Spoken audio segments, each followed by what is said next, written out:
حکوومەتی هەرێمی کوردستان ژوورێکی ئۆپەراسیۆن بۆ دەستگیرکردنی سەرووی 5,000 تۆمەتبار پێک دەهێنێت. ژوورەکە نوێنەری وەزارەتەکانی پێشمەرگە و ناوخۆ و هێزە ئەمنیەکان ئەندامن تێیدا. ئەرکی ئەم ژوورە ئەوەیە دەستگیرکردنی سەرجەم ئەو تۆمەتبارانەی کەەوە پێشتر فەرمانی دەستگیرکردنیان هەبووە و تاکو ئێستا دەستگیر نەکراون کە خۆی دەبینێ لە 5920 کەس لە ماوەی سێمانگی ڕابردوو تاکو ئاماری 15 توانرا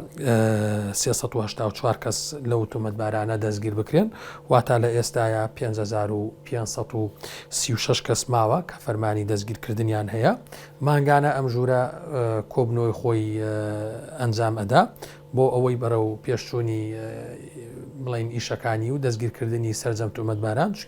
چونکە ئیرادەیەکێ و بڕیارێکەیە کە سەرجەم تۆمەتباران دەستگیر بکرێت. تۆمەتبارە دەستگیر نەکراوەکان کە نزیکەی 2700 کەسیان لە سنووری پارتی و ئەوانی تر لە سنووری یەکێتی بڕیاری گرتنیان بۆ دەرکراوە. کەسی تۆمەتباری وا هەیە یا کەسانێک هەن فەرمانی دەستگیرکردیان هەیە ڕەنگە تاوانی وایان ئەنجامدا بێت یاخۆ زیاتر لە کەسێکیان کوشت بێت کەسی وایە تۆمەتبارە بە کوشتنی دەکەس بەڵام کی ئەم کەسەی پاراستووە کی ئەمە ڕادستی دادگا ناکات بۆچی هاوڵاتیەک احترامەمە ئەگەر کۆترێک بدزێ چەندین ساڵی بەسەرا دەسەپێنێت بەڵام بۆ کەسێکی کا بکوژ بێت بۆ کەسێکی کە تۆمەتبار بێت بە کوشتنی دەیە کەسی کە ئەمانە پارێزرا و ئەبن و ڕوبەڕووی یاسا و دادگا نابنەوە.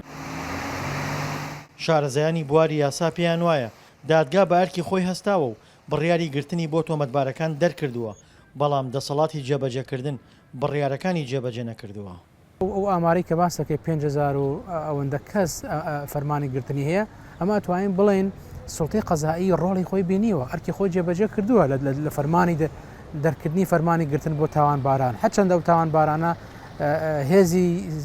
حیزبی و سیاسیشان لە پشتەوە بێ لێرە جێگەی دەستخۆشیە بۆ سڵتەی قەزایی بە شێوەیەک لە شێوەکان بەڵام ئەوەی مای نیگەرانی و نەنگی ئەوەی کەم بڕیارانە جێبەجێ نەکراون. هەموو چین و توێژەکانی تەیە بەشێکیان هەڵهاتوونە بۆ دەرەوەی وڵات بەشێکیان هەڵهاتوونە بۆ شارەکانی خوار و عێراق بەشێکیان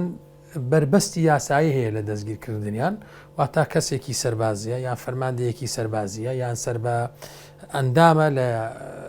هێزێکی چەکدار بە پێی یاسایی چۆنێتی دادگاییکردن هەر کەسێک کە ئەندام بێت لە هێزەکانی ئاسایشی ناو خۆیان ئەندام بێت لە هێزەکانی پێشمەرگە بۆ دەستگیرکردنی دەبێ ڕەزامەندی مەرجەعی خۆی کە وەزیرە